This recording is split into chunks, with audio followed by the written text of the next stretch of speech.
Hello friends, welcome my YouTube channel. दोस्तों, आज के इस वीडियो में हम जीके के 20 मोस्ट इंपॉर्टेंट क्वेश्चन देखेंगे जो आपके सभी आने वाले एग्जाम के लिए महत्वपूर्ण है। तो इसलिए वीडियो को पूरा एंड तक देखते रहिए। और देखिए, अगर आप हमारी वीडियो पहली बार देख रहे हैं तो हमारे चैनल को जरूर सब्सक्राइब करें, साथ ही उसके साइड में बेल आइकन को जरूर दबा दें ताकि आपको आने वाली सभी वीडियो का नोटिफिकेशन मिल सके। तो चलिए आज का वीडियो शुरू करते हैं। तो यहाँ पर आज का पहला क्वेश्चन है, पंचायत राज व्यवस्था को संविधान की किस अनुसूची में रखा गया है? तो देखिए, मैं आपको बता दूं, अगर आपको पहले से ही किसी क्वेश्चन का आंसर पता है तो आप नीचे कमेंट बॉक्स में बता सकते हैं। तो इसका राइट आंसर ऑप्शन डी हो जाएगा, 11वीं अनुसूची में। तो देखिए, जो पंचायत राज व्यवस्था है इसे संविधान की 11वीं अनुसूची में रखा गया है। और देखिए, इसे संविधान के कौन से भाग में रखा गया है? तो भाग 9 में और अनुच्छेद 243 में। तो आपको तीनों याद रखने हैं। और देखिए, पंचायत राज व्यवस्था को भारतीय संविधान में 73वें संविधान संशोधन अधिनियम द्वारा जोड़ा गया था, ये भी याद रखना है। और देखिए, पंचायत राज व्यवस्था में कितने विषय हैं? तो 29 विषय हैं। और पंचायत राज व्यवस्था ये राज्य सूची का विषय है। और देखिए, सर्वप्रथम पंचायत राज व्यवस्था कहाँ पर लागू की गई थी? तो राजस्थान के नागौर जिले में लागू की गई थी 1959 में। तो यहाँ से कई बार क्वेश्चन पूछा जाता है, तो आपको याद रखना है। चलिए अगला क्वेश्चन देखते हैं।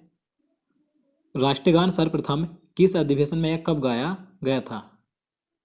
तो इसका आंसर ऑप्शन सी हो जाएगा, 27 दिसंबर 1911 को। तो देखिए, भारत में सर्वप्रथम राष्ट्रीय गान कलकत्ता अधिवेशन में 27 दिसंबर 1911 को गाया गया था। तो आपको याद रखना है किस अधिवेशन में? कलकत्ता अधिवेशन में 1911 को, 27 दिसंबर 1911 को। और देखिए, इस कलकत्ता अधिवेशन की अध्यक्षता किसने की थी? अध्यक्ष कौन थे? तो पंडित विश्व नारायण धर थे। और देखिए, संविधान सभा ने राष्ट्रीय गान को 24 जनवरी 1950 को राष्ट्रगान के रूप में अपनाया था। तो आपको ये डेट भी याद रखनी है, कई बार एग्जाम में पूछी जाती है। चलिए नेक्स्ट क्वेश्चन देखते हैं। भारत का एकमात्र सक्रिय ज्वालामुखी कौन सा है? तो इसका आंसर ऑप्शन ए हो जाएगा, बेरन ज्वालामुखी। तो देखिए, भारत में कुल 2 ज्वालामुखी हैं। एक तो बेरन ज्वालामुखी है जो कि सक्रिय ज्वालामुखी है। यह ज्वालामुखी अंडमान निकोबार द्वीप समूह में मध्य अंडमान के पूर्व में स्थित है। और दूसरा है नारकोंडम ज्वालामुखी। नारकोंडम ये प्रसुप्त ज्वालामुखी है। तो आपको दोनों याद रखने हैं, बेरन ज्वालामुखी सक्रिय ज्वालामुखी है, नारकोंडम प्रसुप्त ज्वालामुखी है। चलिए अगला क्वेश्चन देखते हैं। राष्ट्रपति ने अब तक कितनी बार राष्ट्रीय आपातकाल की घोषणा की है? तो इसका आंसर ऑप्शन सी हो जाएगा, 3 बार। तो देखिए, भारत में अभी तक सिर्फ 3 बार ही राष्ट्रीय आपातकाल लगा है। अब देखिए, कब कब लगा है? तो देखिए, पहली बार राष्ट्रीय आपातकाल लगा था 1962 में, जब भारत और चीन के बीच युद्ध हुआ था। दूसरी बार लगा था 1971 में, जब भारत और पाकिस्तान के बीच युद्ध हुआ था। तीसरी और अंतिम बार लगा था 1975 में, आंतरिक अशांति के कारण।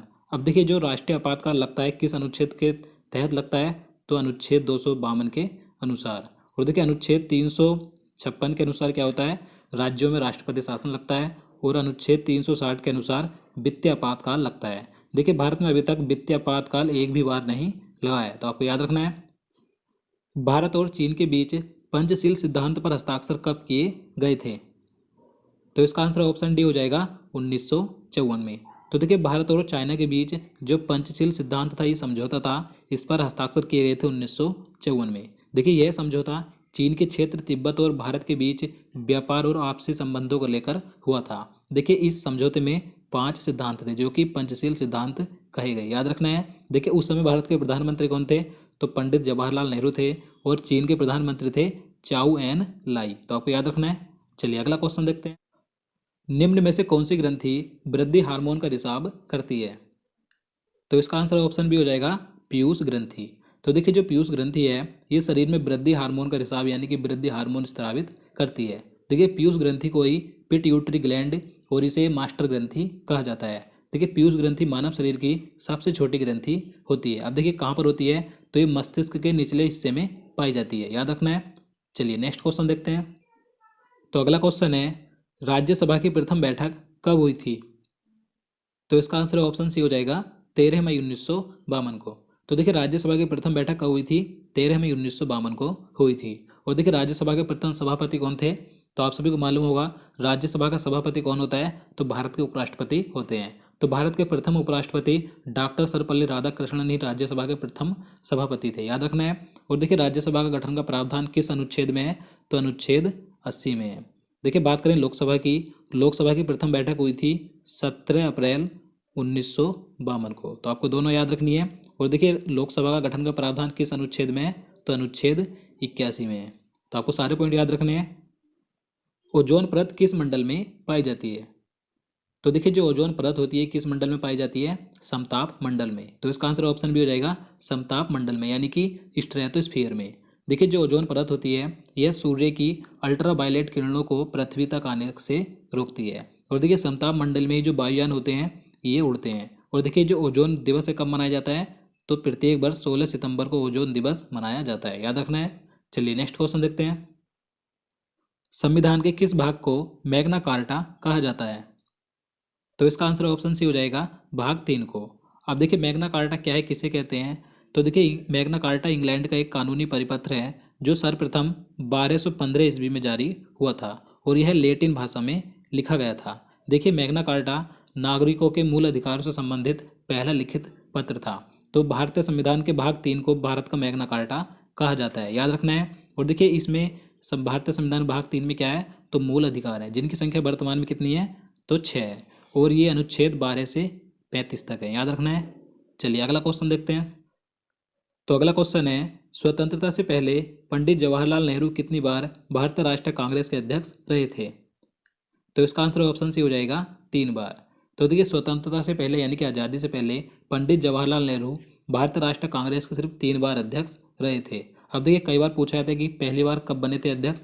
तो देखिए पहली बार भारतीय राष्ट्रीय कांग्रेस के लाहौर अधिवेशन में इन्होंने 1929 में अध्यक्षता की थी, याद रखना है। और देखिए इसी अधिवेशन में इन्होंने पूर्ण स्वराज की भी मांग की थी। तो ये क्वेश्चन कई बार पूछा जाता है, तो आप याद रखिएगा। कर्क रेखा को 2 बार काटने वाली नदी कौन सी है?